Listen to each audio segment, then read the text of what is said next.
Quick question. Is that all right, Stephen? Yeah, I was just going to ask if Ann was on and if we knew those tentative items were going or not. Oh, well, we'll find out soon. Good morning, everyone. Welcome to the March 15th meeting of the Whatcom County Incarceration Prevention and Reduction Task Force. And I'm going to start the meeting by reading a land acknowledgement statement. So before we begin, we acknowledge that we are gathered on the traditional and unceded territory of the Lummi, Nooksack, Samish, and Semiahmoo people who have cared for and tended this land since time immemorial. Truth and acknowledgement are critical to building mutual respect and connection across all barriers of heritage and difference. We begin this effort to acknowledge what has been buried by honoring the truth. We pay respect to their elders, past and present. So please take a moment to consider the many legacies of violence, displacement, migration, and settlement that brings us together here today. And please join us in uncovering such truths at any and all public events. And let's see, before I turn it over to Eric, I want to mention I'll take a moment of, I guess you would call it personal privilege. It's been a long weekend for me. My daughter was diagnosed with a tumor in her brain a few days ago and is having it surgically removed this afternoon. So I'm going to turn off you're probably wondering why I'm here. I can't be there. It's Swedish. She's in good hands. But I'm going to turn off my camera. I'm available, Stephen, if you need me, and I'll be listening. But I need to be responsive to some family things and her. And I appreciate your well wishes. It's likely things will go well. But of course, anytime you're dealing with these things, it's scary and you know, and with your kid, it's tough. So that's so I'm here, but I'm going to now sort of disappear. But Stephen, if you need me, I expect to be here, but if I don't respond, I'm on the phone or something. So thank you. Great. Thank you, Jack. And please know that you're in our thoughts today, and your daughter as well. No, I know that. Thank you so much. And she's in good hands, and she's a nurse. And without getting into it, lots of things came together for her to be at Swedish and for this to come the way it's come. So I'm hopeful for sure. Thanks. Yeah, good luck. Okay, first item on the agenda is a presentation and potential discussion on the recent Supreme Court ruling, State versus Blake, a major and somewhat unexpected decision that has pretty massive impacts across the criminal legal system. So Eric, do you want to take that over and we'll sort of play it by ear as we go? Sure. I was hoping that someone from the public defender was going to be here. It's my understanding that Stark might have an opportunity to appear and speak on the issue, and I know that he can do so very well. So if he pops in, I'm going to give him an opportunity to speak. Yeah, that would be great. Yeah. So this Blake decision is actually a really big thing that happened here in the state of Washington. Geez, my phone is just blowing up right now. I got to stop that. Still going. Right. So it was huge. In my 27 years of being a prosecutor, I've never seen such a big decision. And what happened here is that the Supreme Court of the state of Washington overturned the possession of a controlled substance statute. They found it unconstitutional, which has just a cascading, impact on not only how we handle cases in the prosecutor's office, but on what needs to happen for people who have been convicted in the past. So that's a really big thing. So here in my office, we've had to it's almost a caseload for a prosecutor right now of 200 cases. And so that's really a big change. Oh, Stark's here. That's great. But there's the impact that I just mentioned is how it's going to affect the counties because of the decision. And WAPA did an analysis, and that's the Washington Association of Prosecuting Attorneys. They did an analysis where they looked at court time to fix some of these issues. So going back, we're going to have to re-sentence people because there are people who have been convicted of, let's say, burglary and possession of a controlled substance.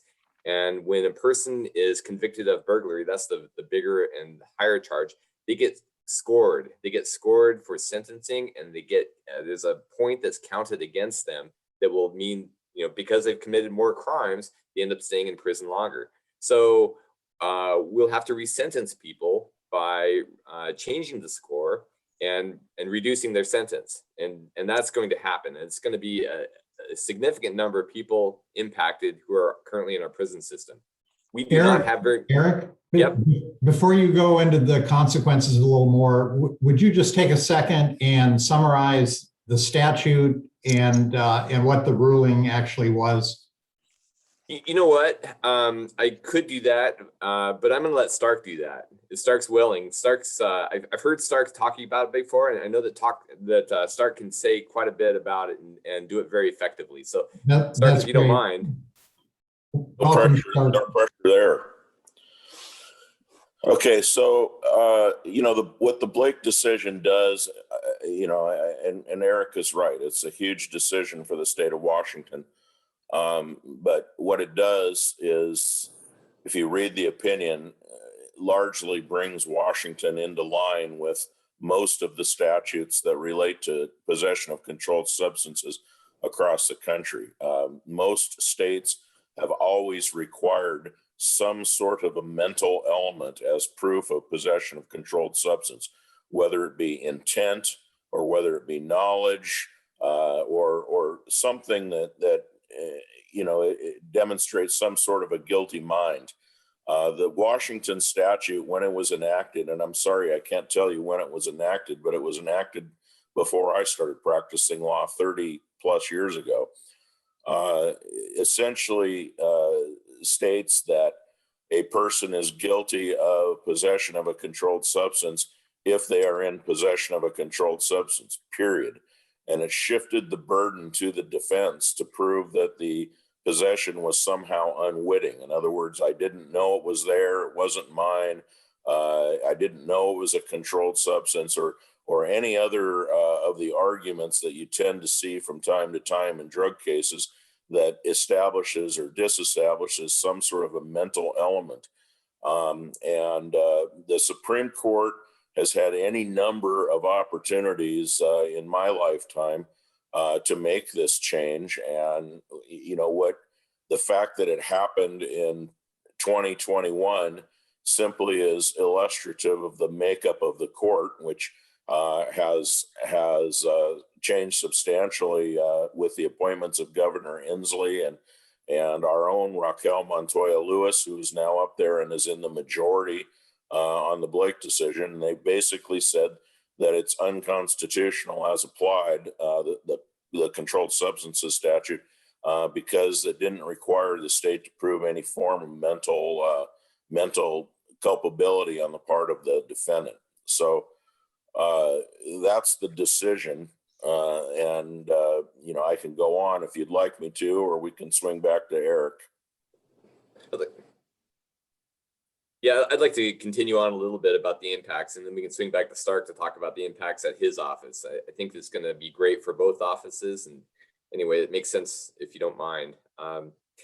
So we're talking about resentencing, and it's, there will be financial impacts, not only from court time, but also from preparation time. So it's going to impact my office greatly to prepare new sentencings for a lot of people. It's going to impact the court time as well. And then we have the idea that we're going to have to probably reimburse people for LFOs that they've paid into for over the years. And Stark said, he mentioned that this is an old statute, and it is. It's from 1971. So we're talking about going back to 1971, reimbursing people. I doubt resentencing many people from that far back, but we will be resentencing people from quite a ways back. It's I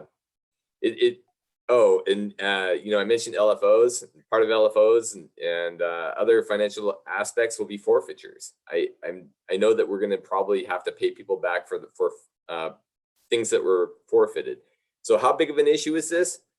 WAPA has analyzed it, and we think it's a $100 million issue for all the counties. So it's going to be across the state, $100 million issue to take care of this. So it's going to probably burden cities. So cities have used the controlled substance statute. They've enacted statutes that have been misdemeanor levels with the idea that it's a state crime under the controlled substance statute. So they're allowed to do that. They're going to have to go back and do the same thing. They're going to have to vacate and probably pay back LFOs, and it's going to impact cities greatly as well. So, you know, what is the real result of this? Right now, it's fully legal to possess a controlled substance. You know, it's not a crime anymore, and that means the same thing for kids. So it's illegal for a child to possess alcohol, tobacco, and marijuana, but not illegal for a child to possess heroin, and even fentanyl, heroin, methamphetamine, and fentanyl. And that's pretty serious stuff. And that's a real concern for me, for just considering community safety. And I would like that to be fixed. I think the legislature can fix this. I don't believe that there's a political will to fix this at this point. WAPA's been talking to the legislature about this, and I've heard some legislators talk about it, and we just don't think there's the political will to make any changes right now.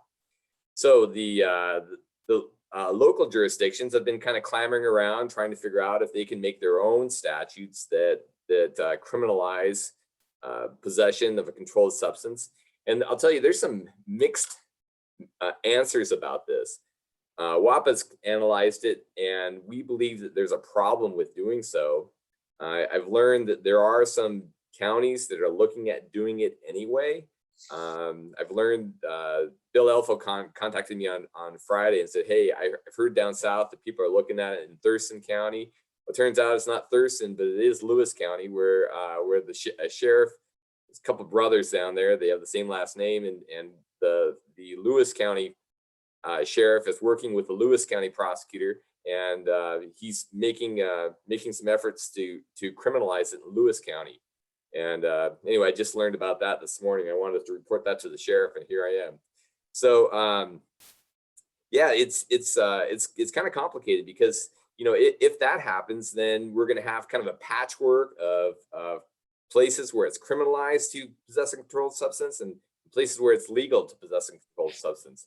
And I don't know that that's real fair to people out there wondering what the law really is, knowing whether or not they've crossed into to a place where it's illegal. It's as I said, it's very complicated. So what about treatment? Finding this statute unconstitutional has impacted people regarding their treatment. We've lost 6 people in drug court. 6 people, and most of our people in drug court are not there just for possession of controlled substance. We've had, I think most recently 28, but we lost 6 who were there for just that charge. And yeah, we can't get them treatment now because that is no longer a crime. And there are a lot of people that need to have a little bit of backing, a little bit of a stick to make sure that they're going to be willing to do treatment. And that's kind of the drug court model. And we've lost that stick here in this case. So what about lead? How does this impact lead? And I'll tell you, I don't think it impacts lead very much. Lead at this point, it's not a direct diversion from jail. It's a social contact program where people would go and meet with people and say, hey, how would you like to get into the lead program? Would you like some treatment? And anyway, that's our current process. So I don't see this statute change impacting lead at all. But this is the biggest case, the biggest impact that I've seen in 27 years. And we're going to have to navigate these waters carefully, make sure that people are treated fairly, make sure that we follow the law and get people reimbursements as necessary. And there's going to be a lot of discussions, a lot of thoughts about how to do that properly, but we're going to do it. Chief Tanksley has his hand raised. Yeah, I'd like to hear from Chief Tanksley. Then I'd like to hear from Stark and Sheriff Elfo and Raylene and Darlene from the court's perspective as well. Chief Tanksley? Yeah, So my question is to talk a little bit more about what Lewis County is doing in terms of criminalizing drug possession on a local level. And I believe what they're doing is adding the word knowingly to their county ordinances. So do you think, Eric, that potentially that's going to be the trend throughout the prosecutors in the state of Washington, or do you think different counties are going to take different positions on that? And the reason why I ask is because, of course, you know, we have your local jurisdictions too that have their local ordinances. So I think you're right that, you know, it could be a hodgepodge of different laws depending on what county you go to, depending on what city you go to. But what's your feeling as far as where this might lead? Thank you. Sure. So the chief's right. Just adding the word knowingly would fix the statute. And that's where I was saying that the state legislators don't have the political will to do that. I think they're looking at, different forms of the statute that might make it illegal for children, but, make it legal within a certain level for adults. And I don't know that they're ready to make any decisions. I don't expect any answers this legislative session. I think we're going to be left without a statute. So back to what local jurisdictions can do. Yes, they can do that. I should say they might be able to do it. It's a simple idea, and it'd be for making a misdemeanor by adding the word knowingly. But I mentioned that WAPA wasn't sure about this. They didn't think it could be done. They felt there was preemption, state preemption, keeping local local jurisdictions from creating such a code or ordinance. And like I said, there's reasonable minds can differ on this, and they're working on it. In Lewis County, they're working on it in other areas. It's an easy idea. I think that we're going to end up with some legislation or some local codes and ordinances, and those will have to be tested by the courts to see if they're going to be held up as far as being constitutional or not. That's going to be challenged in the courts because that's an attempt to circumvent the law by making, you see what I'm saying? It's like, I'm not arguing one way or the other for the issue. I'm just saying that legally it's a mess. Stark, do you want to weigh in here on the defense perspective here? Well, let me just respond to the local ordinance approach to this. I don't know, frankly, legally, whether there's a bar to that or not. I think the state may preempt the local jurisdictions from enacting their own controlled substances statutes under either the Whatcom County Code or any other county code or municipal ordinances, that would create this patchwork that Eric's referring to. I know that a few years ago, some of you may recall, I believe it was Federal Way, tried to enact a DUI statute that had a lower breath threshold than the statewide statute. And my recollection is that did not go over and no longer exists, but don't hold me to that. So that's an illustration of the problems with trying to create a local ordinance or a local code that conflicts with state law. As far as the impact of this on my office, and by the way, I didn't introduce myself. Most of the people on the screen I know, but there are a few that I don't recognize. I'm Stark Follis, and I am the Whatcom County Public Defender. The way our office has approached this is sort of in stages. Our first and foremost objective was to get anyone who was in the Whatcom County Jail who was charged solely with possession of controlled substances out of custody. Our next objective was to get anyone out of the Department of Corrections who was serving a sentence just on possession of a controlled substance. And those two things have been accomplished. Given the interest of this body, I think that is a significant step forward, that the local folks and the people that were sent to the Department of Corrections only on drug charges are no longer in custody. From there, it gets much more complicated. And the ones that I think I sent a list of 112 names over to Eric last week of those people who are being supervised by the Department of Corrections in the community only on possession of a controlled substance. And our objective is to get those convictions vacated and those people off supervision. I've been told I'm part of a work group through the Washington Defender Association that is approaching the response to the Blake decision. And I can tell you that what I've been told is that 16,000 people are incarcerated in the state of Washington in the prison systems. And I'm here to tell you that the vast majority of those people are either serving time on charges along with possession of controlled substances, or have had their offender score and thus their sentence affected by the inclusion of possession of controlled substances in their offender score calculations. So you're talking about an enormous number of people that are here today incarcerated that this Blake decision affects in one way or another. And what we're trying to do is address them in stages and prioritize the ones as I've said, we've started with the people who are currently incarcerated solely on possession charges, but it just kind of mushrooms from there and becomes a more significant issue the farther that you go. Last week, I became aware that I think the Yakima County Public Defender's Office was providing a pro se motion in order to vacate convictions to people who just essentially stumble in off the street and want to clean up their record, because they've been denied housing or because they are having employment issues, because they have controlled substances convictions.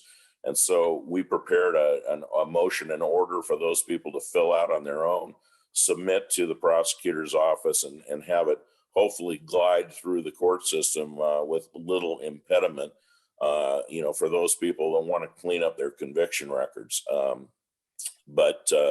This is we had 321 possession charges filed in Whatcom County in 2020.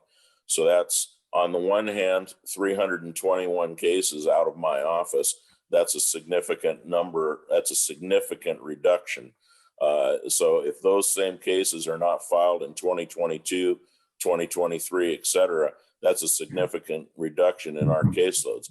On the other hand, the response that I've already talked about to accommodate these folks that are in the Department of Corrections and are on supervision, is sort of the other edge of the sword.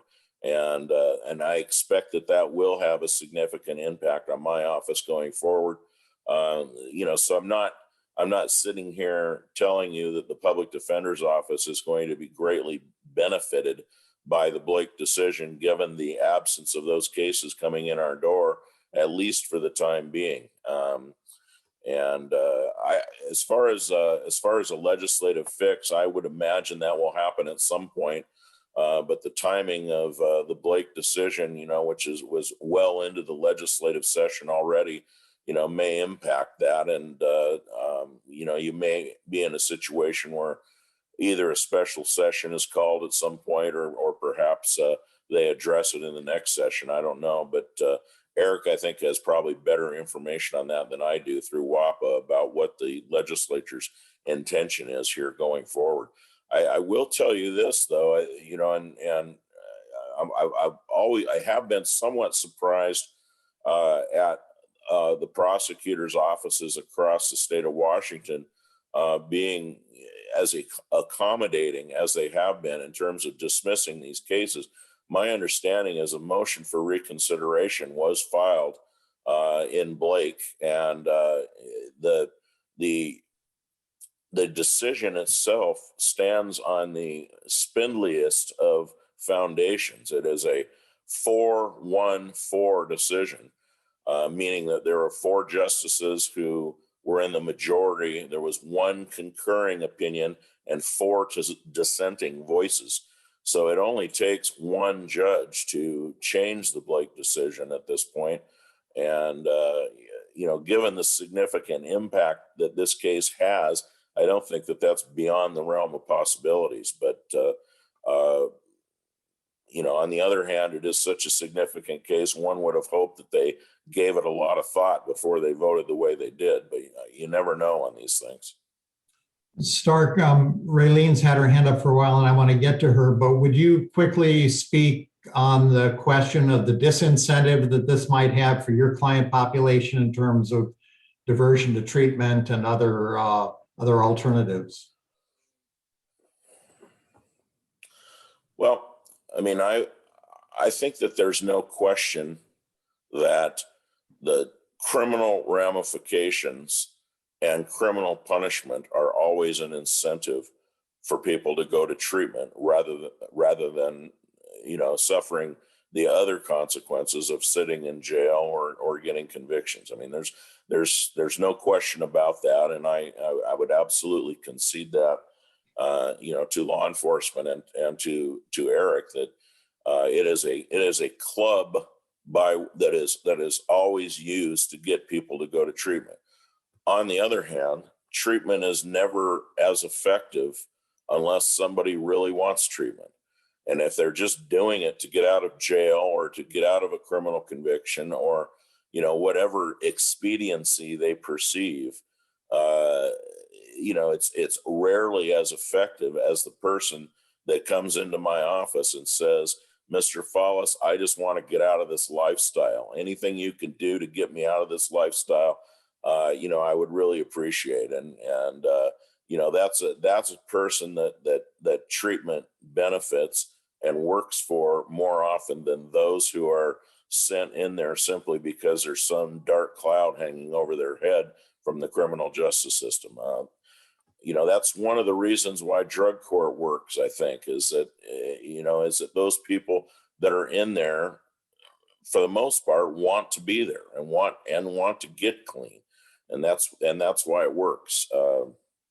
So, I mean, it's one tool out of the tool shed, but I guess my position is it's not the most effective tool in the tool shed. Great, thank you. Raylene, and then Sheriff Elfo, I'll get to you. Thank you. Couple questions. So Blaine has had a local ordinance in place already since 2012 for possession of controlled substance, but we didn't have the knowingly or intent in there for the mental status. And my question is on if you can put the state preemption challenges, if you could put that more into layman's terms. Also, the mental status, when I was reading it, it did focus on that it was a felony charge, whereas a local ordinance is a gross misdemeanor. Does that make a difference for preempting? And if we just add knowingly, I did see that Marysville, it looked like they had updated their ordinance as well. So those were some of the questions I had. Thank you. Sure. So if I could just respond to that just real briefly, this is really complicated, and I don't have the answer for you, really, Raylene. But the question I think falls on RCW 6950-608, and that's the state preemption statute, and it kind of explains what you can and cannot enact. And again, reasonable minds differ on what you can do going forward. But I think the big takeaway here is what happened going backwards. What happened is that statute for possession of a controlled substance was unconstitutional, and that means that everything that happened has to be vacated, and people have to be reimbursed for LFOs. So that's you can't fix that. Everything that happened already, it shouldn't have happened because the statute was unconstitutional. And that's just that. Yeah, going forward, again, reasonable minds will differ on that. Whether it's prudent to go ahead and make your own statute right now, or your own ordinance, I'm not sure, because WAPA doesn't think you can, but I know a number of communities are doing it, and it'll take a lot of political willpower to get that done in any community. I kind of doubt that we would have that here in Whatcom County. I'm just going to throw that out there. Sheriff Alfo, you. Do we have Yes. your perspective? Yeah, good morning. And first, prayers to the Hovenier family at this difficult time. From a public policy standpoint, there's been a lot of people in the community think that we should transition from drugs possession amounts being a public or criminal justice issue to a public health issue. And there's a lot of merit in that. But the way this was done is not like Oregon, which did it legislatively and set limits on the quantity of drugs people could possess and prohibited children from having it. So what we have now is chaos and a free-for-all. And it's going to have some, I think, major impacts for neighborhood and community safety. We're all interested in getting the people that are trafficking in fentanyl and heroin off the streets. And that's how law enforcement really builds these cases, where they contact people that are in possession of drugs they come across, and then they work their way up to get the dealers and hopefully the people involved in manufacturing and large scale trafficking operations and organized criminal enterprises. We hear a lot related to drugs in neighborhoods where people are calling all the time, and we'll really be limited in what we could do. But probably one of the most profound effects is, our deputies come across people out on the street all the time that have been living this lifestyle for a while, have no interest in at the point of contact and going and getting. Some do, but many do not. And it's like a last measure to be able to, if they're arrested and taken into jail, at least we could detox them. We can get them the medical care that they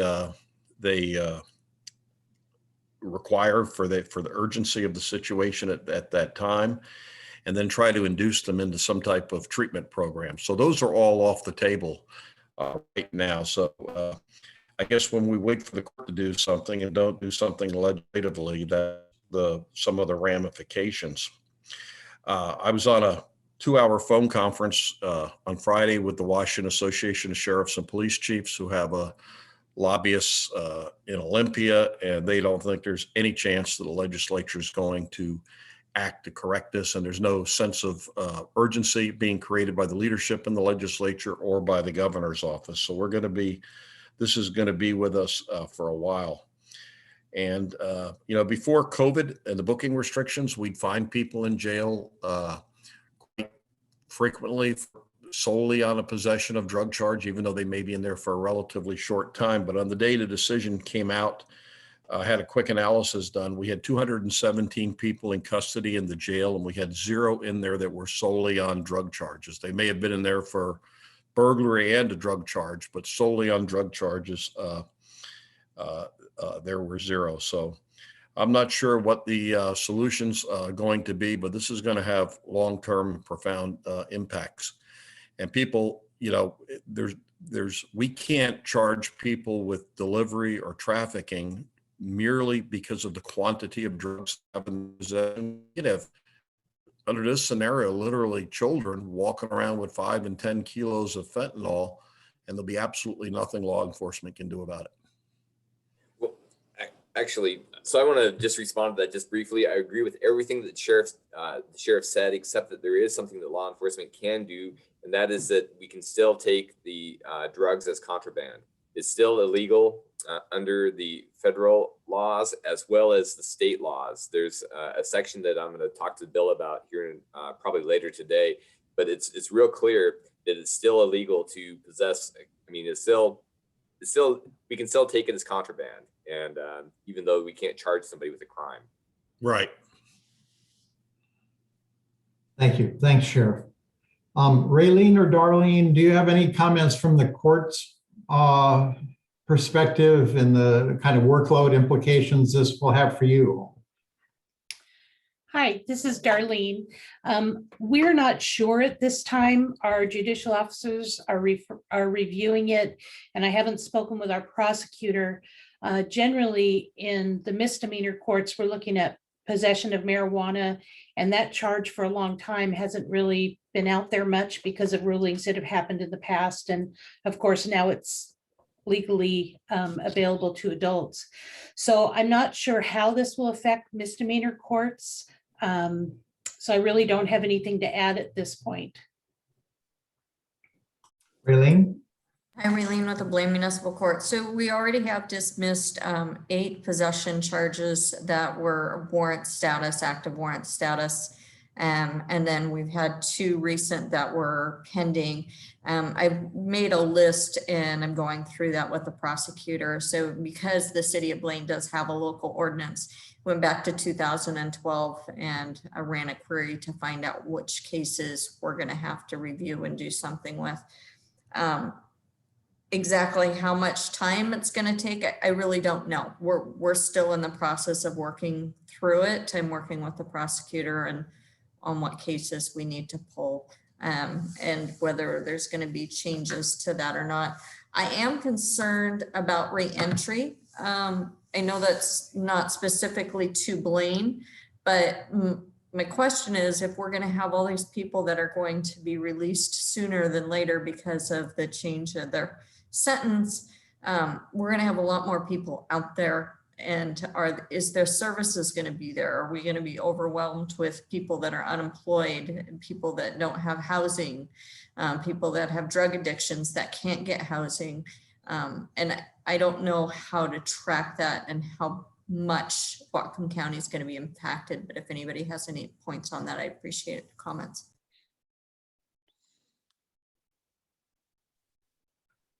Arlene, from your professional perspective, I suspect you have some thoughts on this. Did you say my name? Yes, I did. Yeah, actually, I've been wondering what reentry services are actually occurring now because of COVID. Has there been, we haven't had any reports on this, but I just assumed that they would not be having the classes, the preparations for jobs and so forth. Or if they are having it, then it would have to be virtually. I don't know if anybody has that information. Maybe Anne, do you have? I don't know if Anne's here. I am. Okay. So the oversight we have on reentry services is really relative to behavioral health. And so some of the other activities are provided by another provider and also contracted by the jail. So Wendy would certainly have a better sense of that, or the sheriff. Our reentry services continue, but I think we're certainly waiting to hear how things roll out, as is everyone else, relative to the recovery house, which is something that we are just about ready to complete. And that's housing for people who are coming out of inpatient substance use disorder treatment. And so who might get into treatment would obviously impact who gets into the recovery house then. And I see Greg Winter is got his hand out, and his organization, the Opportunity Council, is going to be administering the recovery house along with Lifeline Connection. So I'll let him speak. Yeah, hi everybody. Greg Winter, Opportunity Council. I was actually raising my hand first in response to Arlene, or was it Arlene's question just a minute ago? Just to let you know that while this isn't the most definitive data, we have since 2008 in our annual homeless census that takes place at the end of January. We ask people about whether or not they have re-entered the community recently from several different institutions: jail, prison, inpatient substance abuse treatment, or mental health treatment.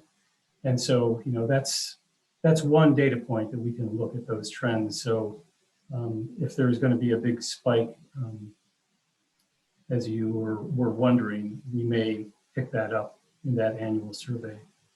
And Anne mentioned a recovery house that's on track to open late this spring. I have my own questions because that program, as currently conceived, is planning to primarily take referrals from therapeutic court programs. So how this might affect that pipeline of referrals into that program is something that I'll be interested to know what people's thoughts are, maybe not on this call, but as we anticipate opening that program. Does anyone know if, I believe it was Goodwill that was doing a reentry program. Are they continuing with that program?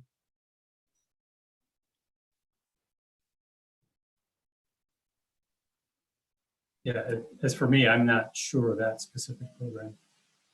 Okay, so we don't know. I'll just give Barry and Dan as two of our elected legislative branch representatives an opportunity to comment if you have any thoughts at this point.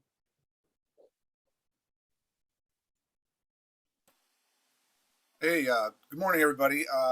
I think, this is pretty new on the council's radar, so I think we're going to want to get a presentation from the prosecutor's office to our Criminal Justice and Public Safety Committee.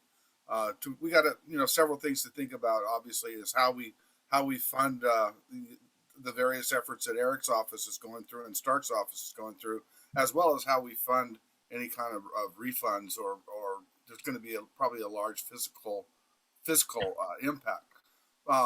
What I am wondering is, has there been any talk with any reparations to counties or help from the state financially? Nothing, huh?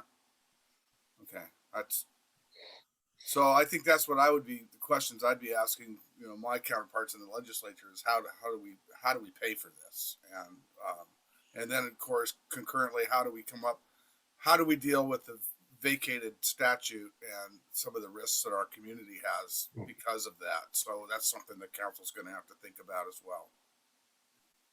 Thanks, Barry. Any other questions or comments? Dan, did you? Yeah, I'll chime in here. This is really frustrating. We saw this with the public health response with COVID-19, where it was down to state and county levels of how to fix these things. It's very frustrating that this was done in a judicial and not legislative manner. And I say that because of the lack of treatment options that are there. There's not a treatment component to this. So it's a little frustrating. I have personal opinions on decriminalization of drugs. I have pretty strong opinions on that, but without the treatment component, it doesn't seem very effective. I guess my question is, I got a couple of questions. One is, how does this work with involuntary commitment with the Crisis Stabilization Center? And then Prosecutor Ritchie said it's legal for children to possess heroin, fentanyl, meth, but not alcohol or marijuana. I don't understand that at all. Sure. Yeah, that's an easy one. There's separate statutes. The statutes that make it illegal for kids to possess tobacco, alcohol, and marijuana are separate from the possession of a controlled substance statute. It was just the possession of a controlled substance statute that was found unconstitutional. Oh, okay, thanks for clarifying. I appreciate that. And In relationship to the involuntary treatment at the Crisis Stabilization Center, there is a state statute that allows for involuntary commitment for people who meet criteria relative to having a substance use disorder treatment. But our particular Crisis Stabilization Center does not provide that level of certification. That's a totally different type of service. So it wouldn't impact us. Thanks for clarifying. I guess I just want to express the, I'm all for decriminalization of drugs I just think that that's kind of like an outcome of an institution that has racism as part of its legacy. However, without the absence of treatment for people that want and are ready for that, this is not the way to do it. We have to have the treatment options in place. Otherwise, people are going to fall through the cracks and they're going to further result in trauma. And so I think that we've got to continue to work towards treatment options. And this is really in light of this decision, I want to figure out how to move forward with that. And so I'm going to continue my work on that with this team. I wonder if it'll be possible. I understand that there are federal funds becoming available for expanding treatment through, is it through CARES that this is happening?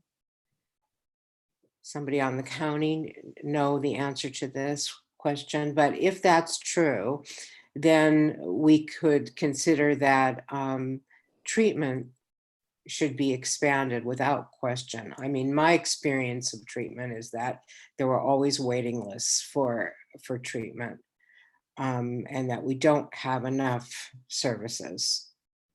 Not to get too much into the weeds, but we have a particular state funding source from the criminal justice treatment account that we worked really closely with the jail and the courts to support treatment as well as housing for people in early recovery. And this has also been thrown askew with this new decision. So there's just lots of things not yet settled.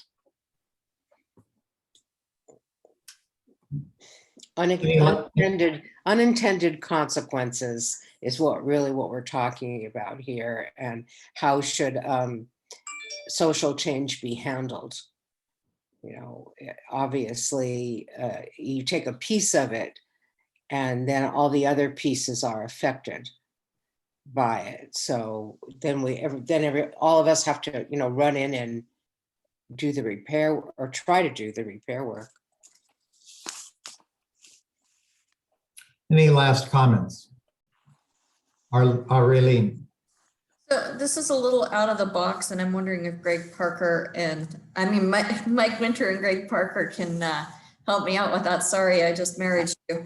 My question is, with people using or knowing that they can use, and with homelessness and people looking for other opportunities, if there's going to be more meth use in some of the housing that's provided for these individuals, my understanding is meth is like asbestos. And if it's in a house or an apartment building, it needs to be fixed, and it's very expensive. How is that going to impact the county? Wow, that's a great question, Raylene. And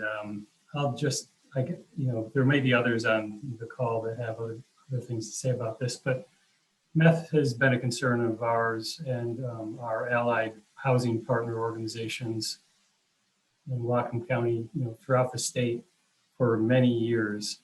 It's a very, very challenging issue.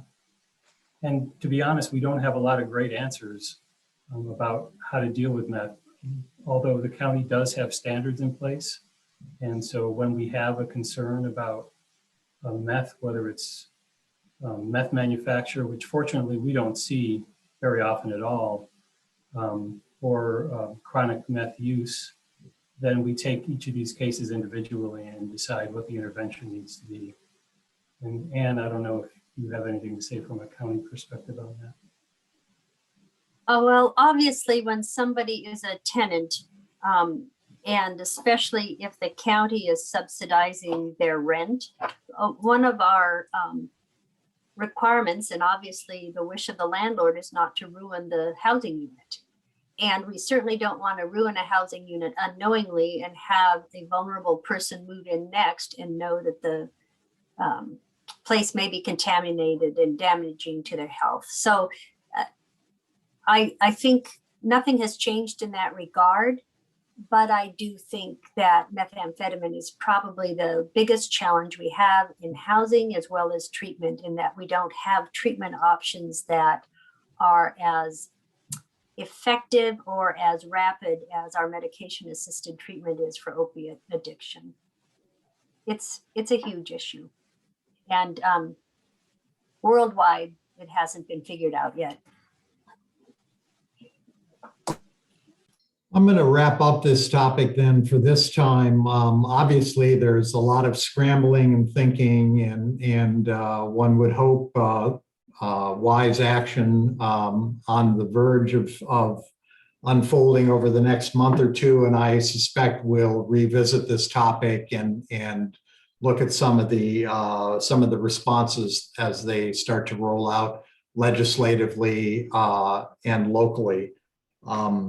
So I want to thank Eric and Stark especially for helping frame this for us, and for everybody else participating on other pieces of the effects that Blake will have for us locally and statewide. Moving down the agenda, we come to the committee updates. And so Barry, can you start out with the steering committee report? Well, Stephen, I'm going to have to ask you to do that because I missed the last meeting. So if members of the committee could maybe chime in and fill us in what was discussed at the last meeting. I've been, I just wasn't able to make it. Stephen, I'm here too. Yeah, I think since I don't have the minutes in front of me and have a little recollection, I'm going to rely on you, Jack, for the moments we have you here. Well, I'm distracted, and I was just trying to think of what we did. I remember I felt it was a good meeting. I would say one of the main topics we discussed was the report and how that report would be assembled. And I don't know on the agenda if Mark will be talking to us today, but I think, Stephen, later in the agenda today, I believe we have some discussion about the annual report. So that was certainly a focus of the steering committee. And then the topic, I remember there was quite a bit of discussion, Stephen, on the topic you introduced. Yeah, there was a bit of discussion on how we start to convert some of the progress we've made into data points that can be communicated in various places, but especially in terms of our external communications to the community, so there can be an increased appreciation of the work that the task force has done over the last several years, and so that we can start to have a quantitative handle on what progress we've made in preventing and reducing incarceration by different programmatic steps that have come out of the task force. Dan, I think you had a bit to say on those things as well. Do you want to add anything there? Yeah, I'm just looking at the notes here. Well, and the other thing, and you guys can bring it up, there was some discussion that we're going to need some guidance regarding how the task force as a whole supports issues, whether that's with a letter of support or something. And I think we deferred part of that conversation until we could have Barry there, because there's a relationship with the council, but there was discussion of that as well. And I want to quickly circle back in case I'm not here. On the report, what we are going to recommend was that report consists of the standing subcommittees, so index, legal and justice, crisis stabilization, behavioral health, steering committee, and then a separate section on, or at least a calling out of how COVID has impacted us. And then Mike Parker, we're going to also have something, I think, on the racial, was it the racial equality? We're going to have a section. Am I remembering that correctly, Dan or Stephen? Yeah, Mike's correct. I don't have my notes, so I'm relying on memory. But I think, and also, as you'll probably hear later in this meeting, the timeline for that report does require the subcommittees to start discussing this immediately, really, in order for us to meet our deadline for council. Dan, did you want to add anything? Yeah, the other things that we talked about were how to endorse legislation, whether or not we would do that, how to address controversial topics, and just kind of the, whoops, sorry about that. Hold on a second here. Yeah, just for the need, I think, just to reiterate what Stephen was saying, the need to get information out to the community, and how do we do that? What's the best modality to do that? I think those were the more salient pieces. We did not arrive at a conclusion on, how to endorse legislation. And we're fairly early in the process of the long session right now, or we were at the point of the meeting last time. So I think that we've got to get a handle on how we do that as a task force, and remembering the recommendations that we're making are to the unit of government is county council. And so how do we do that? And yeah, that's kind of the discussion that we had. Any questions on the steering committee? Sort of parceled out the report there. Thank you, Jack, for an impressive memory, and Well, thanks everyone. It's a collective, and I see Caleb is nodding his head, so and Ann, so I think we got it mostly. pretty much. Well, thanks everybody for putting that collective report together. I again apologize for missing the meeting, and I'll definitely be at the next one. That's great. Okay, next up would be Dan and Mike. I don't see you, Mike, but if you have video that you can turn on and join in. I can start the process of summarizing that meeting. Okay, and Mike's on too. Hi, Mike. Okay, this was the behavioral health meeting. This was February 16th of this year. We had discussion around, we had presentation from Darlene Peterson from City of Bellingham Courts Administrator around electronic home monitoring. We saw some drop in the use of those GPS devices, including the Scram devices in 2020 as a result of COVID. We had discussion around shelter plus care vouchers and housing for leave and grace members. And I'm wondering if Mike Parker can just chime in briefly and give us an update on that. Sure, I can start, and Stephen, maybe you could take it from there, since I think it was kind of Stephen's question that led us down a path.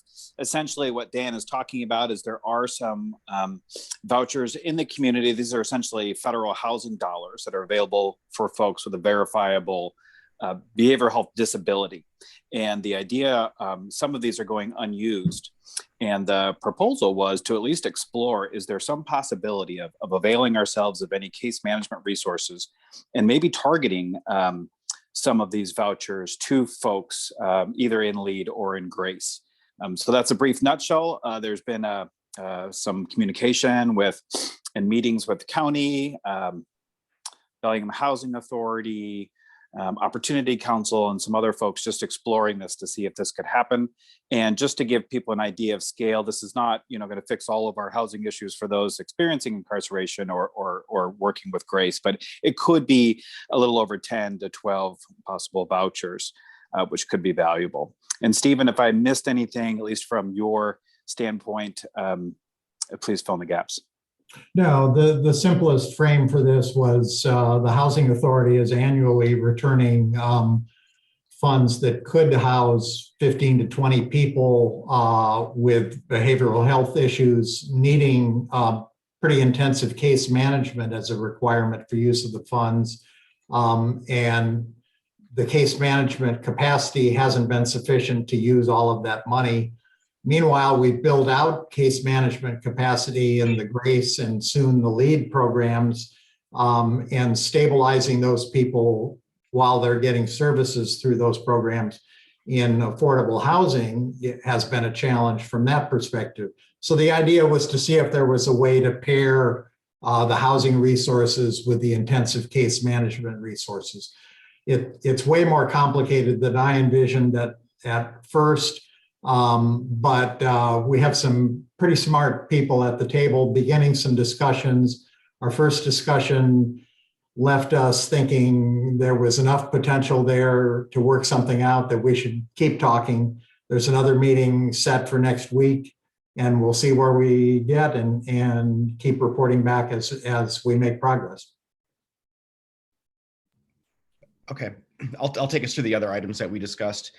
The next item that we talked about was the House Bill 1590, which is the 1/10% sales tax that both City of Bellingham Council and Whatcom County Council are considering for adoption. There's going to be discussion today with the City Council at 2 p.m. So tune in if you want to take a look at that. That's for 60% of that goes for housing, and up to 40% goes to mental health and housing related services. It's $3 million a year for the city. If the city adopts, it's $3 million. If the county adopts, it's additional $2 million, so $5 million total. And then I'm going to go back to, I've got a motion here I need to make in a minute here, but I want to go back to Mike Parker for GARE, for Government Alliance on Race and Equity Toolkit, just to give us a briefing on that. Sure, no problem. That was another item of discussion as we talked about in our behavioral health subcommittee. How would we operationalize that, and what are some of the first steps? And obviously we're learning, and that's one of the nature of these things. We don't enter this as an expert, and certainly rooting out any inequities in our system is a long process. We have started though in the behavioral health subcommittee, and one of the things that we're doing there in an effort to operationalize a racial equity toolkit, we've started with some really foundational, like looking at who are members in our behavioral health subcommittee and who is not there. How do we increase representation from those who might not be visibly there? So that was one of the first areas that at least the behavioral health subcommittee is kind of trying to put the rubber to the road of how do we operationalize racial equity within that. Our goal was to look at that, and then the other piece that we're adopting is, at least from our standpoint, from the behavioral health subcommittee standpoint, what data elements might we need. So there was a brief discussion about data elements, because obviously we can't know how well we're doing or poorly we're doing if we can't track everybody. So that was another. So those two items, the behavioral health subcommittee is working to do a little work on some definition, and we'll probably have some recommendations, at least from our point of view, our subcommittee's point of view, about what aspects about individuals moving through our system we need to know, and which one of those are missing, and how do we go about doing that. So Dan, did that kind of cover that? Yeah, I think that encapsulated it. Thanks. Okay. Yeah, Thanks. of course. And then just the last item to kind of round this out before we conclude with this committee report. So what we're trying to do on the Behavioral Health Committee is to round out our inclusion as to what Mike Parker just mentioned. To that point, we have included Chris Cochran, who's the behavioral health or mental health specialist from Bellingham School District, Brian Thane, who's the executive director at Bellingham and Whatcom Housing Authority. And then I'm going to make a motion here. Britta Johnson, who's the clinical director at Lake Whatcom Residential Treatment Center. We are rounding out this committee to include multiple perspectives from those sectors in the community. So my motion today is to move to affirm the updated Behavioral Health Committee member list to include a representative from Lake Whatcom Residential Treatment Center, and that person has been identified as Britta Johnson, and that is my motion to approve her for committee membership. I second that motion. And Jill, did you decide that this needed task force action to approve? Yes. Okay. So there's been a motion and a second to approve Britta Johnson from Lake Whatcom Residential Treatment Center as a member of the Behavioral Health Subcommittee for the task force. Is there any discussion on that motion? Seeing none, then I'll ask all in favor of Britta Johnson joining the subcommittee, say aye. Aye. Aye. Aye. Anyone opposed? Seeing none, the motion passes unanimously, and Britta is part of the committee. Okay. End of committee report. Okay. Thanks, Dan, and thank you, Mike. Arlene and Raylene, Legal and Justice Systems Subcommittee. Good morning. Actually, it seems like it's going fast. It might be afternoon by the time we're done here. Legal and Justice, we had meetings on February 9th and March 9th. The February 9th, we discussed a lot on the electronic home monitoring, friendship diversion services, what Bellingham's doing, the district court program. And one of the things that Bruce did mention that I will highlight was that the funding, inadequate funding for 2020, which halted the program in May, but they're working on continuing that. It seems to be positive with the program they're using, as well as working with the small cities and friendship diversion services. They did do a presentation on that day, basically showing everybody what it was that they were doing, how it works, just kind of giving more insight. So if anybody is curious about it, please feel free to go back to that recording. Yeah, you might learn something. That was pretty impressive. And then there was an update from Jackie Mitchell on the opiate treatment program, the new recovery house from Lifeline Connections, upcoming fundraiser on April 12th, application Healthcare Authority for new opiate treatment programs from Acadia Health Services. And then the March 9th meeting, Mark came in, and actually Eric Ritchie chimed in because he was a participant in the bill for Senate Bill 5226 and concerns of the suspension of licenses and how it impacts the courts.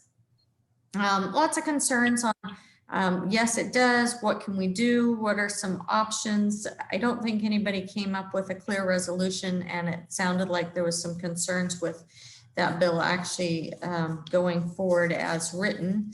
And then there was a lot of discussion on State versus Blake. I think we've talked about that today too, so I don't know that I need to really go into that, which actually ended up tabling some of the other items. And then we did discuss at the end that we needed to start working on the annual report. So just a reminder to everybody to make sure that you start thinking for your subcommittees on input for annual report for your next committee meetings. And Arlene, am I missing anything else? No, that was the March meeting was really a tremendously good discussion on the issues, but many of the things that we talked about today also we covered in that discussion as well.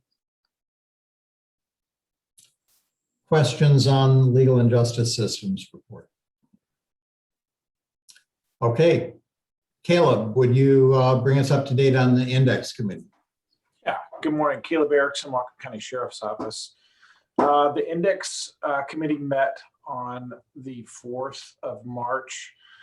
We started off with a presentation from the Office of Administrator, the Administrative Office of the Courts, sorry.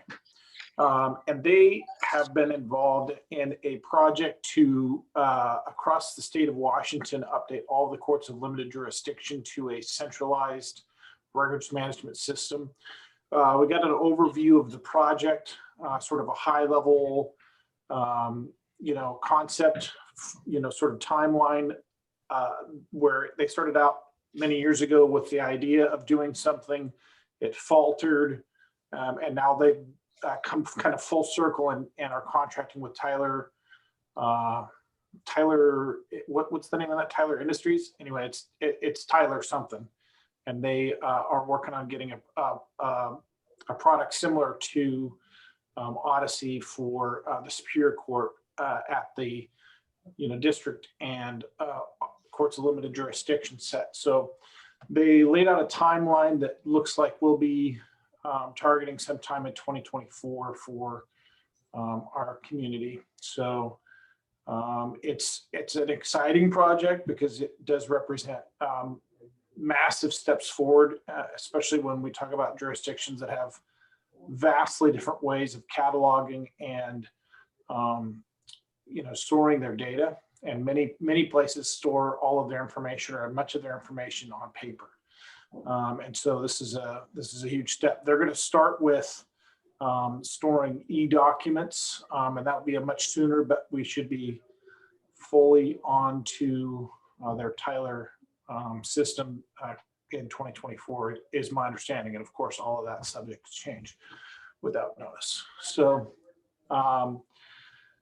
next, Perry Rice from Whatcom County IT gave a presentation to the committee on sort of projects that we're undergoing as a county to update information systems throughout the county. So the prosecutor's office, the public defender's office, the sheriff's office, Superior Court, juvenile and district court, each one of those has something, either minor or major in terms of updated information storage going forward. So we talked about those systems in great detail.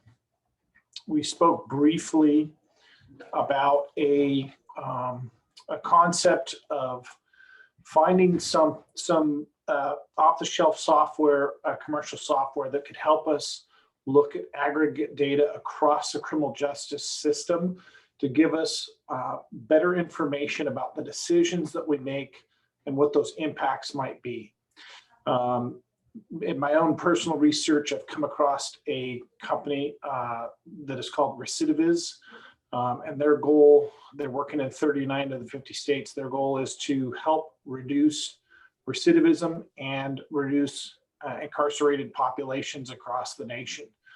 And so they pull information from the courts, prosecutors' offices, probation, Department of Corrections, and other local jurisdictions to help make sure that everybody who's a decision maker has better information across the board, and it can help to make good decisions and informed decisions when it comes to who to release or how to release people, or what kinds of decisions keep people from coming back to full incarceration. So we just introduced that topic. We didn't get much into the discussion about what that might look like, but there are undoubtedly other products out there. It was just one of those ones that sort of came up in my personal research on this particular issue.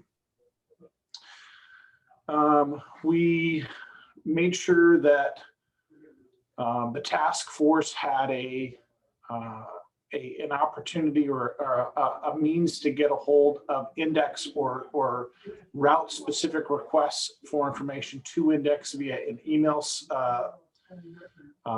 email distribution list, I think it's called. And so I don't remember what that is off the top of my head, and it doesn't appear to be in the notes, but I'll get that out to the task force. Jill might be able to help me out with that at some point.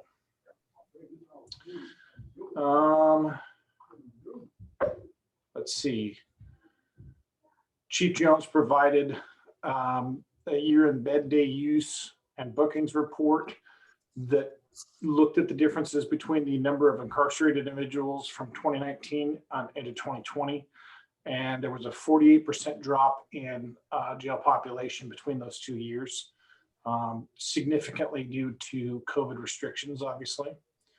And then we did talk about the annual report, as Raylene had already mentioned. So I believe that was it for index.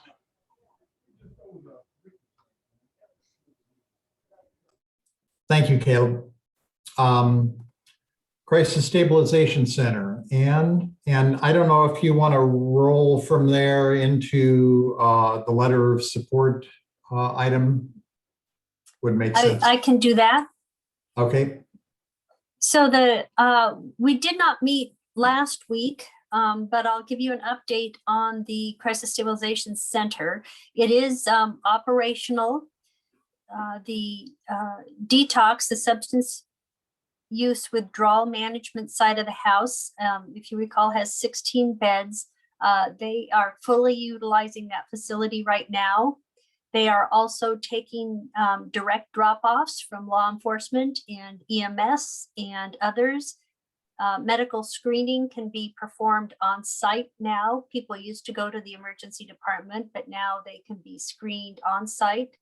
They are also screened for COVID at the time. And so that is working well.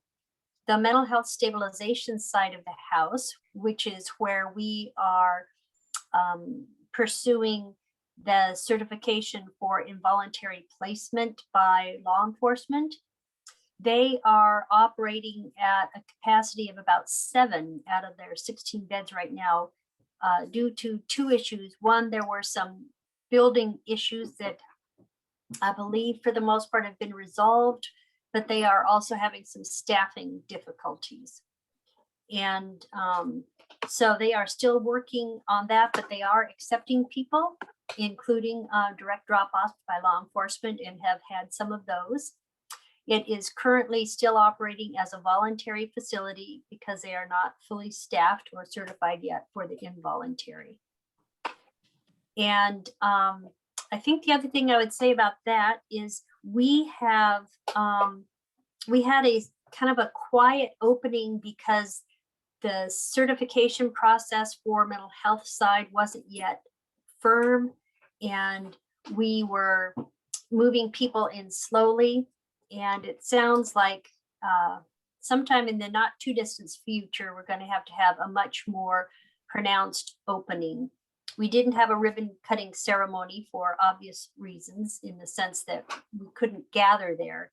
But I think I will recommend to our county executive's office that we do something. The Medical Society contacted me last week, and a number of physicians were unaware of the new facilities. So even though our opening has been in the Herald and other places, I think we need to continue to advertise the opening of the facility and what it can do now. And then all along, one of the concerns we had is, of course, do we have sufficient operational funding for this facility? And we did increase the level of care at the substance withdrawal management side of the house, in that they now have 24/7 nursing. And like I said, they can do prescribed meds to help with ameliorating the withdrawal symptoms for people that come there for care, but also besides a prescriber, they have 24/7 nursing. So detox can be medically monitored. It's a higher level of care. It's more expensive. And then on the mental health side, as they move toward involuntary treatment certification, again, that will require additional staff, more than they used to have. They also have 24/7 nursing on site. So for us, we have been concerned that really two issues. One, that people who have Medicaid as their funder, as their health plan, that the managed care organizations working in or who are administering the health plans in our county provide adequate reimbursement rates to cover a 24/7 model. And as some of the state folks are talking about it, a firehouse model, in the sense that it is a crisis facility, and either it's operational 24/7 or it's not. And obviously, given that it's a crisis facility, it needs to be funded 24/7, regardless of if nobody is there or if it's packed full. And of course, there will never be a case when there's nobody there.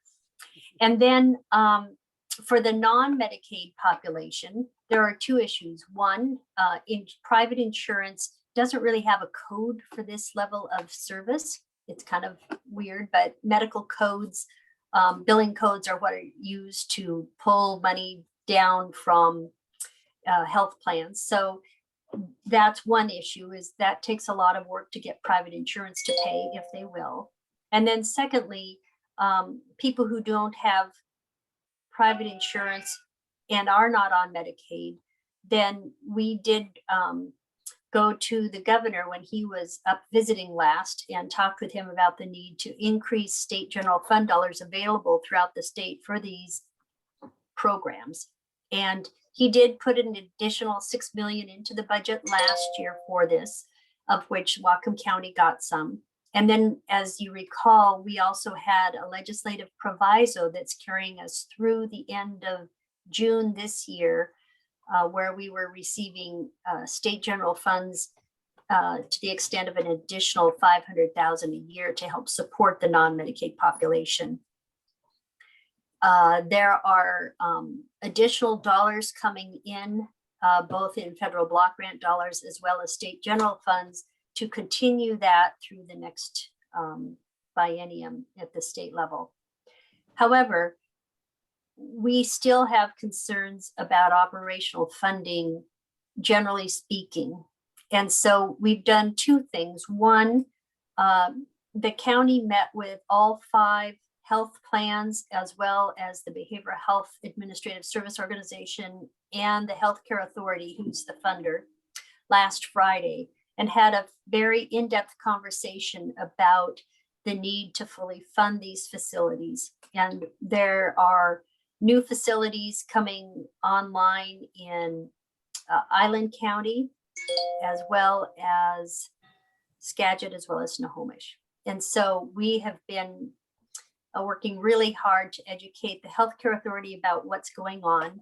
I think they were surprised to hear all that we had to say. I think the managed care organizations understand the importance of these facilities to the counties. And so I feel like that was the first time when we really held people accountable to fix this. The other thing that we did, I reached out to our new representative, Alicia Rule, and asked if she would put forth a legislative proviso for the next biennium for 2 years to do two things. One, to identify the Whatcom County Crisis Stabilization Center as a pilot program for the state that would be able to serve as a diversion from arrest and incarceration for people that law enforcement comes into contact with that could be arrested, but instead perhaps would be a more appropriate response to take them to the Crisis Stabilization Center for some mental health stabilization. This is for the mental health side only. There isn't a law on the books like this for the detox side. And that some of the people coming to this facility with law enforcement, first of all, has the ability to hold somebody for up to 12 hours while there is an assessment by a mental health professional to determine next steps for that person. It also allows the facility staff to help stabilize the person and help them think about next steps and maybe even stay voluntarily, because the average stay in this facility will be around 3 to 5 days. And so my hope was two things. One, that if we could make this a pilot project and show some remarkable outcomes, similar to the remarkable outcomes we've demonstrated with our GRACE program, that we could show the state the savings that they would experience from not only the jail responsibilities they now have, but also just keeping people out of the emergency medical system, to include emergency departments. So I also asked for a couple $100,000 to be tied to it, mainly because neither of the tenants had a sense of how short we would be in terms of operational funds given the new programming. And also because there's not as much money in the state this year in terms of their budget.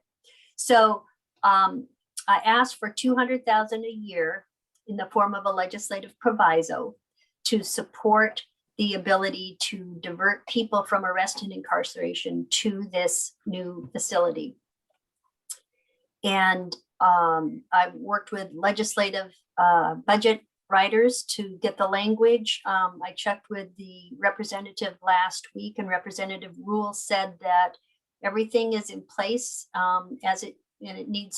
it is where it needs to be right now. So it doesn't sound like at this point there are any stalls, but anything can happen in a legislative session.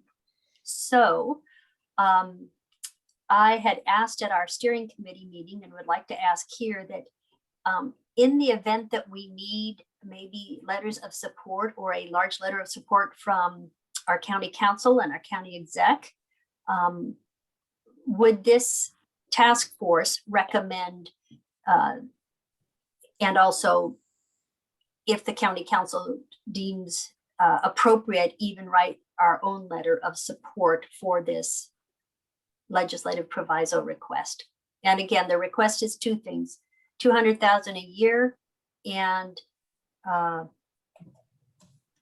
identify the Whatcom Stabilization Center as a pilot project. So I'll answer questions about the presentation as well as the proviso.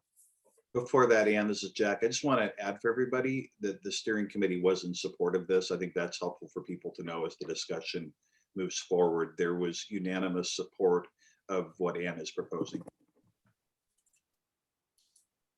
Arlene. Wow. Thank you, Anne. Thank you 3 or 4 different times, because the what's extremely significant in what you're saying is the meeting of the healthcare authority, the MCOs, and you all.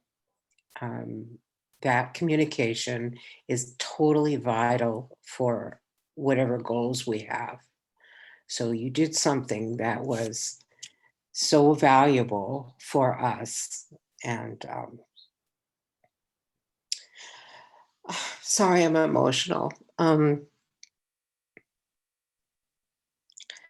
This is how things really happen, through those kind of meetings and that kind of communication. So yeah, that's all. Thank you. It's obviously very political and very sensitive, and it took me 3 meetings to finally get to the point where I could get this talked about. So I'm probably nobody's best friend, but you know, you have to do what's right. The state gave us money to build this facility, and to have a building that stands empty simply because people aren't paying attention to the big picture doesn't make any sense. Yes. Heather and then Dan. Sorry if you already went over this, Anne, but I'm curious about if there's any risk to the pilot status, and if we don't prove out outcomes, or what are the outcomes associated with that pilot status that we're shooting for?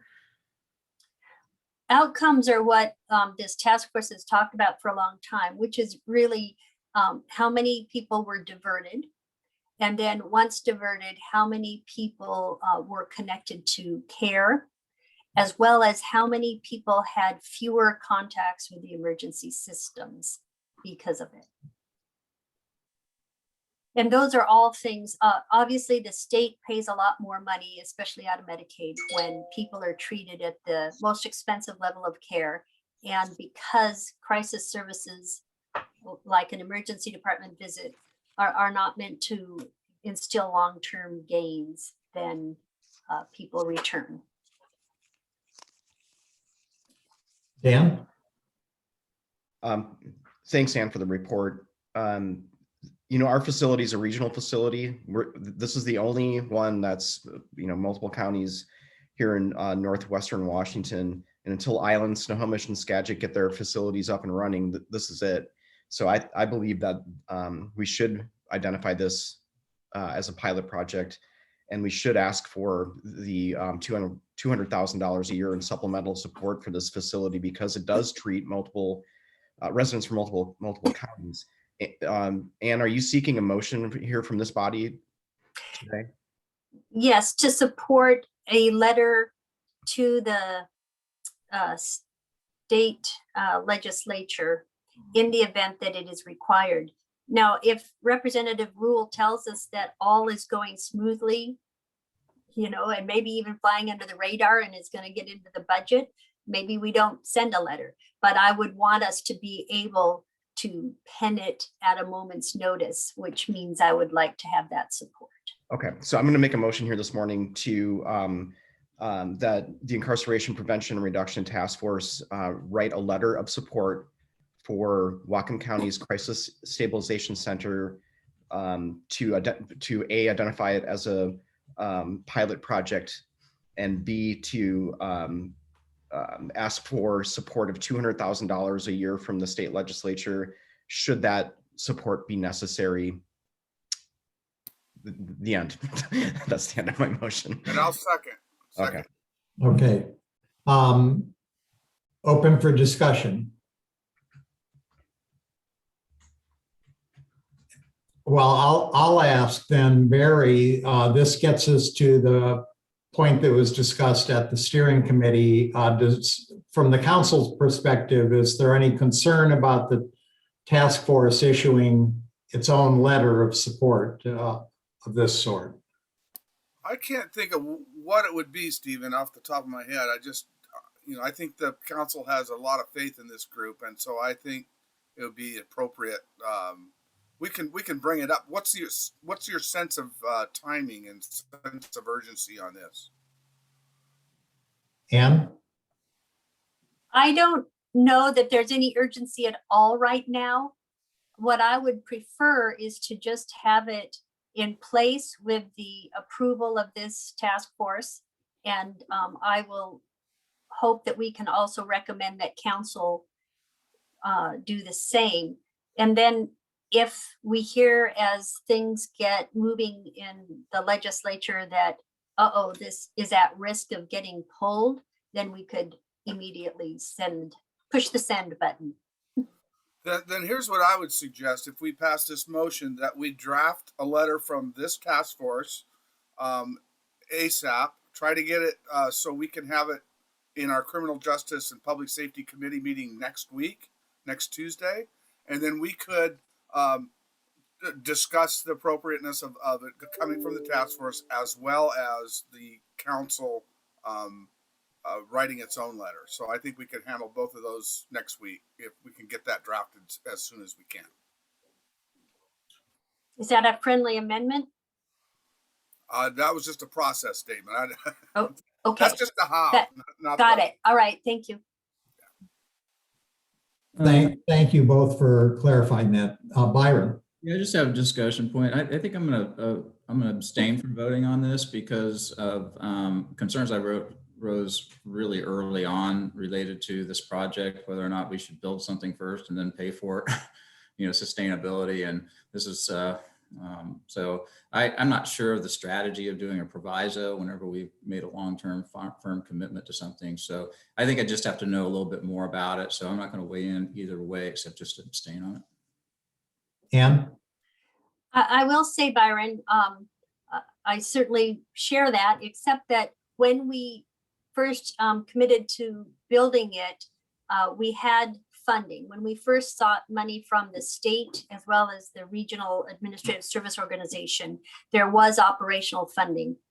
It was midway through that it became a problem, just before we broke ground.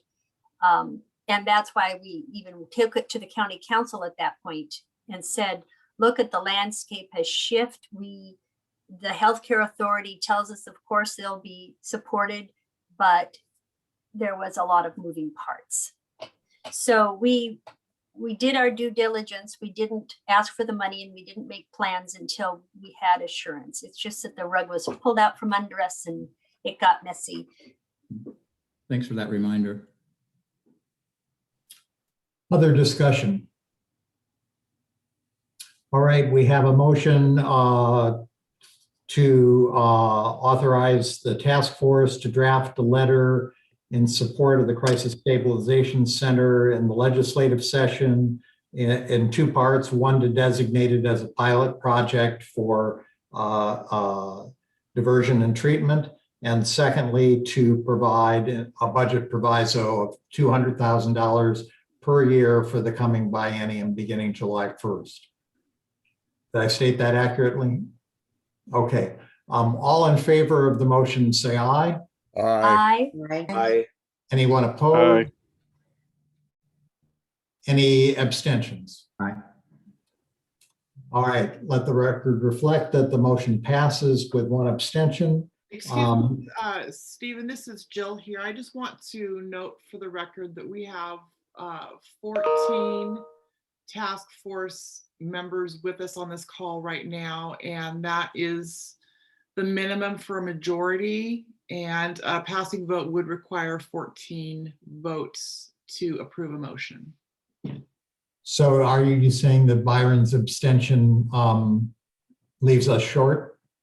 Yes, with the 13 I votes is not quite enough for a vote to approve. Abstentions are effectively a no vote for the purpose of a majority. Yeah. Right. So it sounds as if we are not ready to move ahead with that motion. Is that correct? I would say the motion at this time doesn't have, excuse me, a majority of the task force members in support, correct? Okay. Jill, Yeah. if someone who isn't here were to text or drop in, we could revisit it, right? So perhaps somebody could reach out to some people that have been here earlier today and just make sure they support it.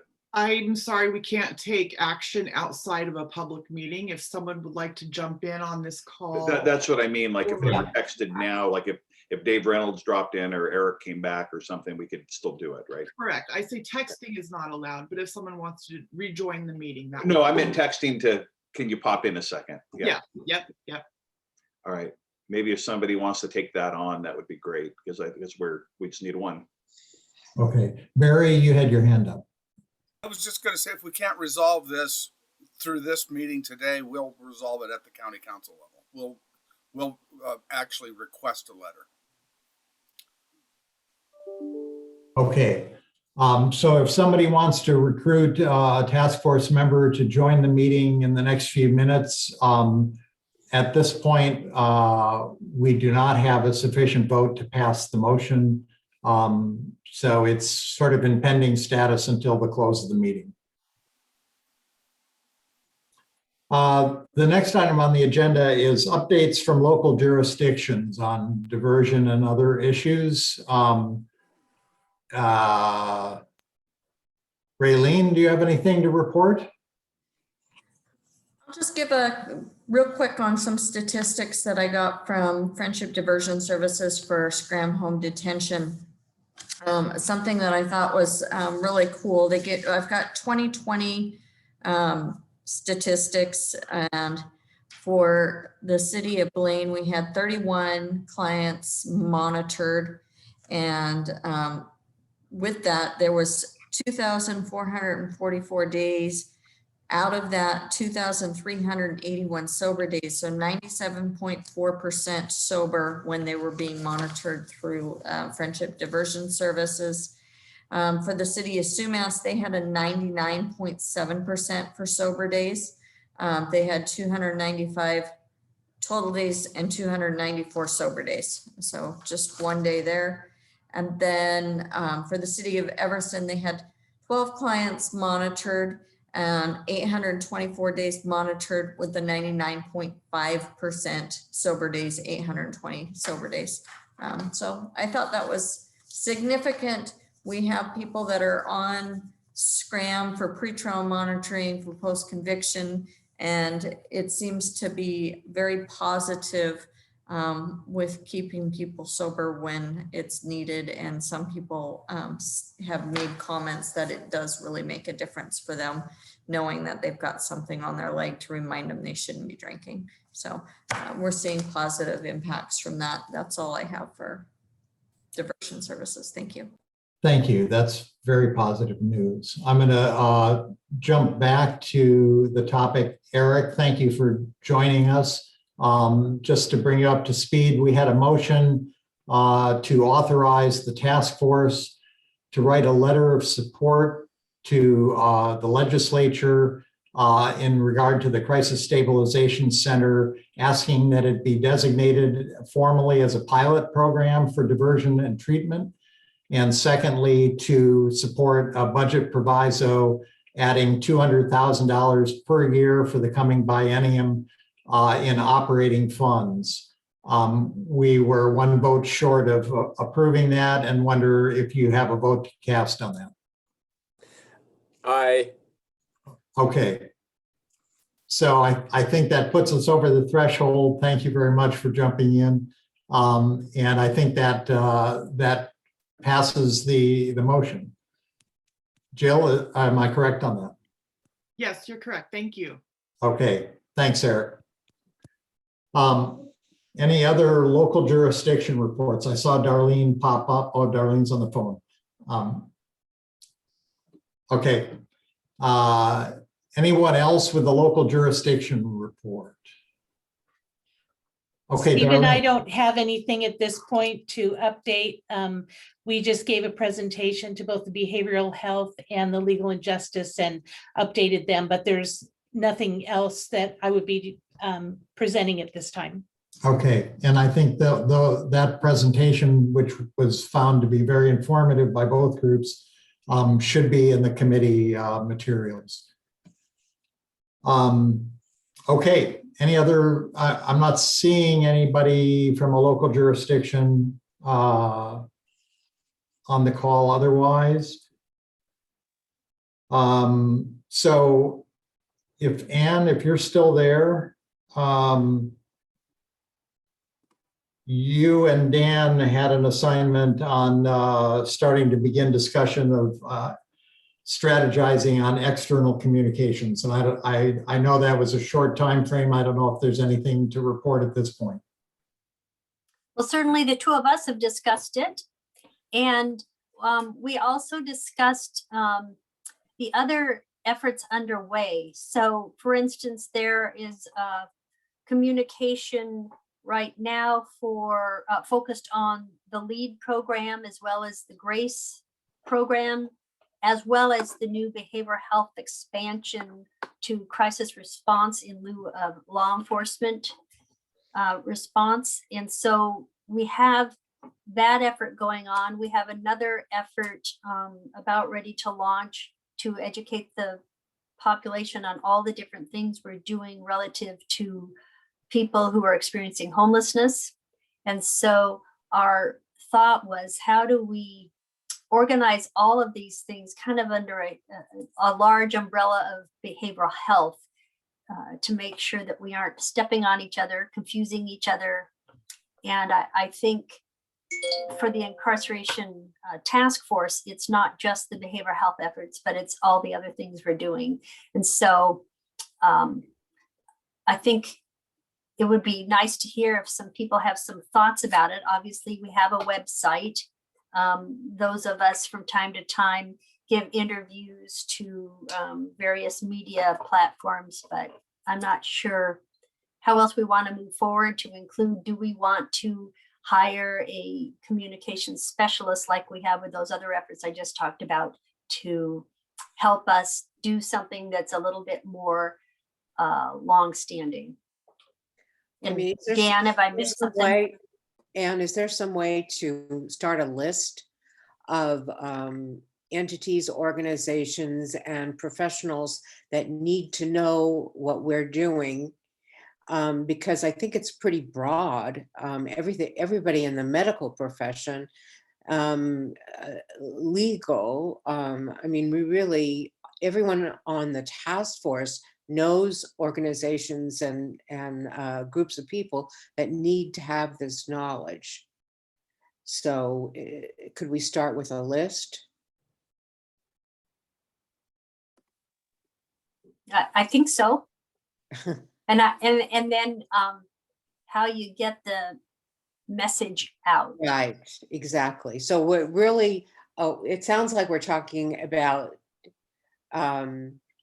there's the information that the public goes to, which would be the site, like the website. And then there's the information that comes to the individuals, which is the form that people pay most attention to, right? If I get an email from the task force, I'm more likely to read that than go to the site. So, and I don't know how that's done.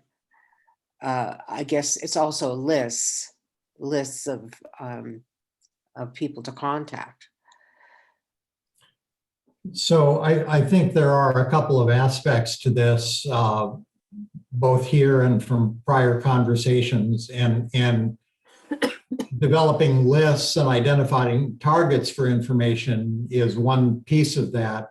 Arlene, would you be willing to work with Jill to just come up with what the requests that she could put out to the task force members to try to develop that list? Yeah, I'd be happy to do that. Because I guess that, I feel like this piece of the puzzle is terribly important.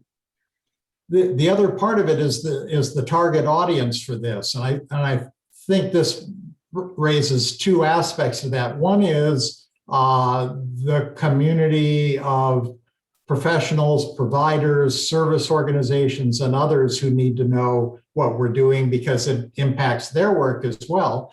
But I think the piece that hasn't been spoken to today has come up in other conversations, and that is there are a lot of just ordinary community members who are concerned about criminal legal issues, the way they overlap with homeless services and other issues. But I think there have been comments about demands made from the community for improvements in the criminal legal system that show a lack of awareness of some of the steps that have already been taken, some of the measures that have already been put in place.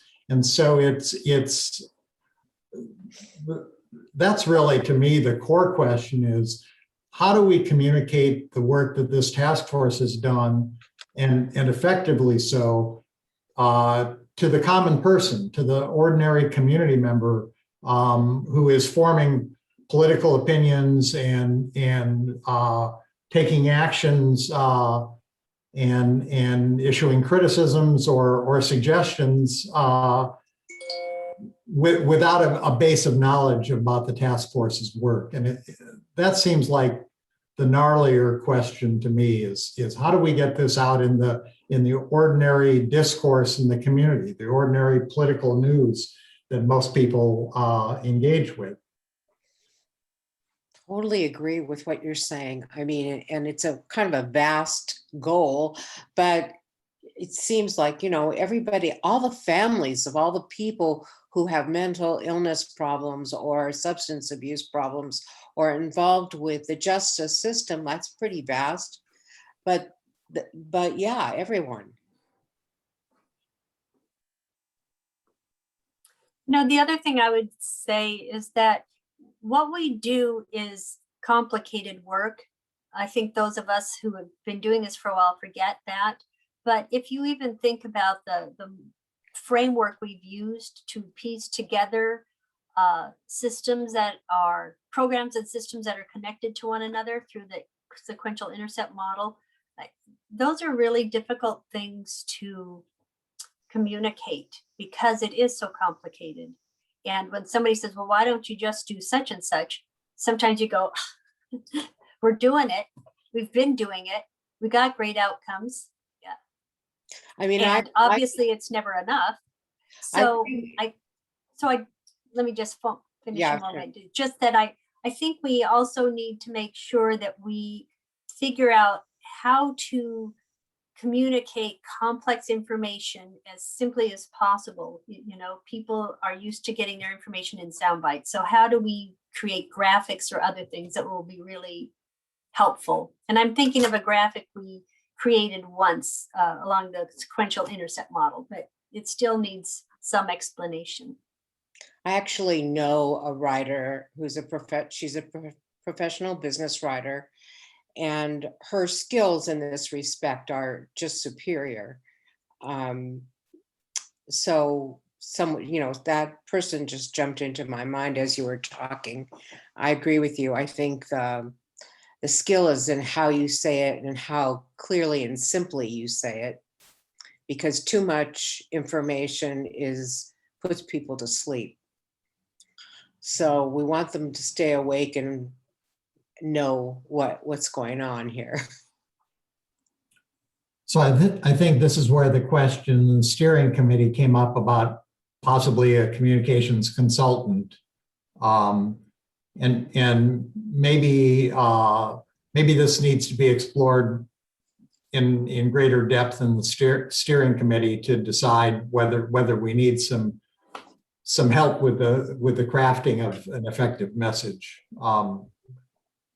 And do you recall, Stephen, when we first started the task force, the county council put some money in to support its startup, and that also paid for like the Vera Institute and some other help we got initially. Do we have an annual budget anymore for this task force? Not this biennium, no. Thank you, Jill.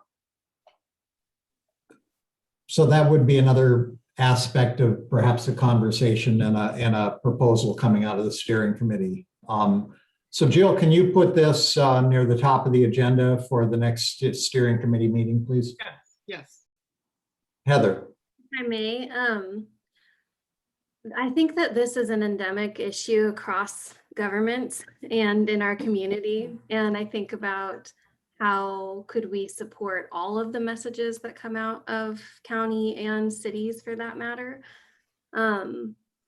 And I, just for the record, since I'm not a part of the steering committee, I do think it is worth actually investing in some support to create that communication strategy. Otherwise, it turns into just scattershot about like updates of what we're working on. But I think having an expert actually help develop the strategy of what's the point and what do people care about, and to your point, Anne, how to simplify the messages. If there is no budget for that, there are some more kind of grassroots tactics, I think. A couple that are always in my back pocket are identifying the groups, kind of to your point, Arlene, but thinking about the groups, not necessarily the individuals. So like Generations Forward of the health department, they have a family council who's really interested in criminal justice issues. The Riveters Collective, and having that mailing list. So once a month or every other month, just sending some updates to those groups who have already said, I'm interested, because they have their spheres of influence. And I think that's the second tactic, is really trying to find the, I know we all kind of hate the word, but the influencers who are putting out messages on social media. We've seen how effective that's been this year, and not always putting our government partners in the best light, because there's just such strong social media influence out there. I'm not saying our job is to combat that, but it's nice to have positive messages about the work that is happening, Anne, to your point. So, those are some of my thoughts on this. Thanks, Heather. Very, very helpful thoughts. Dan. Thanks, Stephen. So the work of this task force is essentially invisible to the broader community. That's just reality. I don't know how many people, I didn't look at the participants, the attendees on this call, and who's not a government person, but there's probably just a handful. That's really unfortunate, considering the level of work that goes into what we are talking about, and the demands that are placed on government from members of the community, when we in fact are doing many, if not most, or more than what those demands are.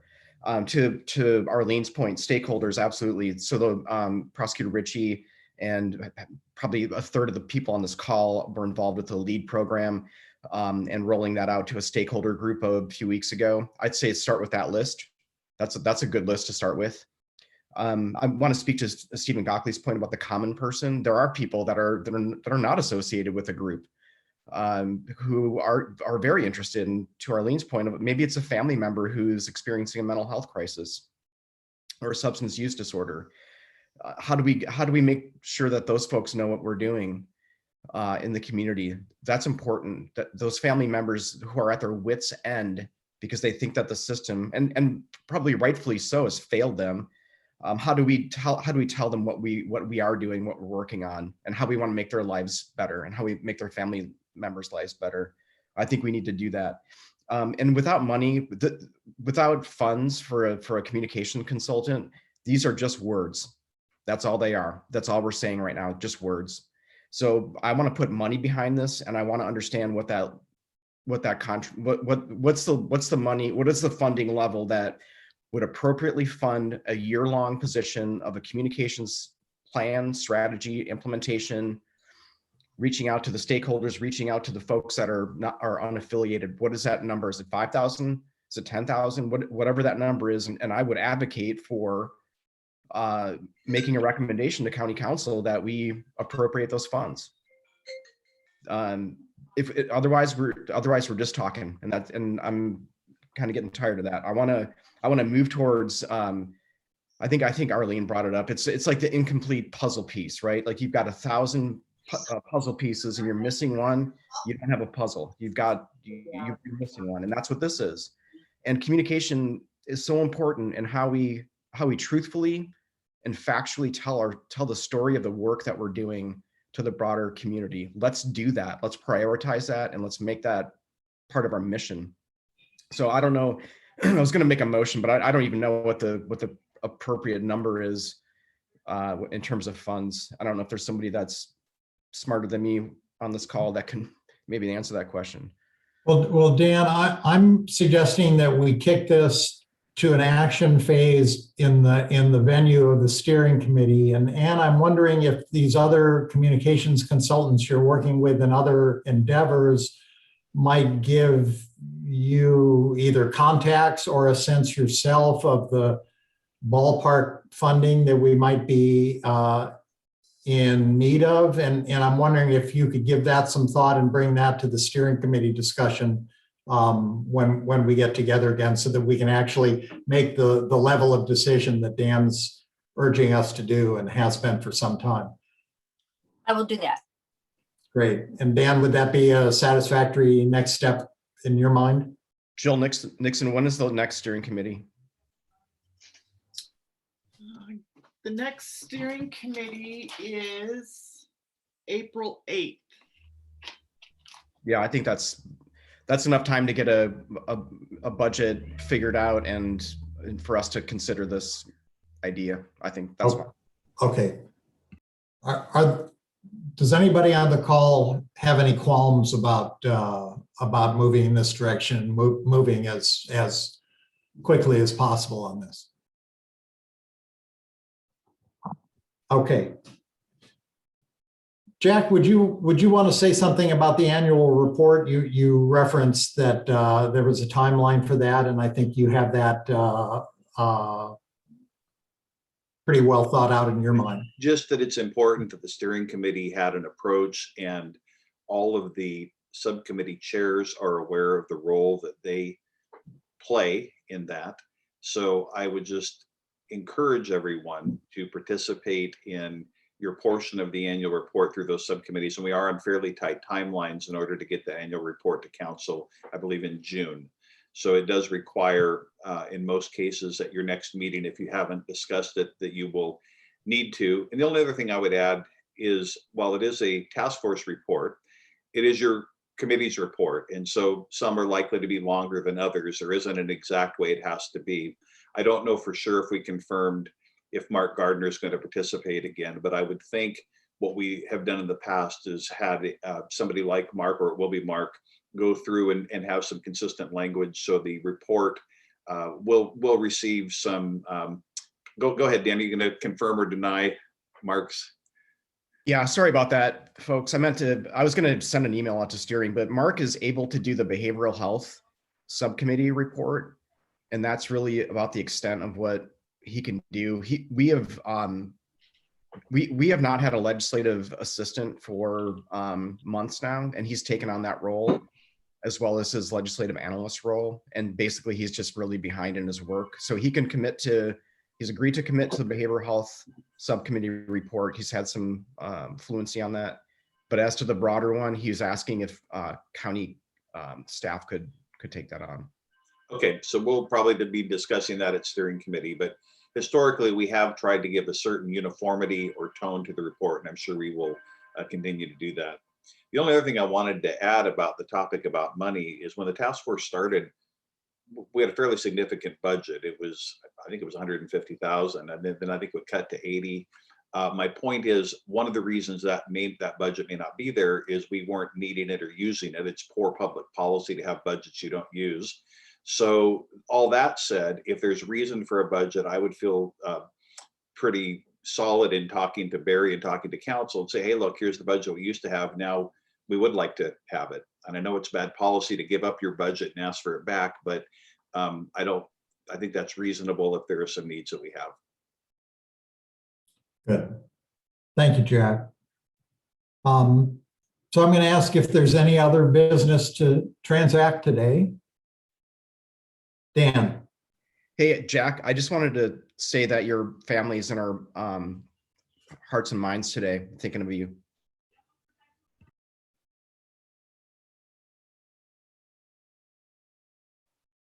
I was muted. Sorry. Yeah, brain surgery. I can't even. Life has lots of interesting, when I adopted my kids, I knew I was in for a ride, but this wasn't one of the things I saw on the list. Right.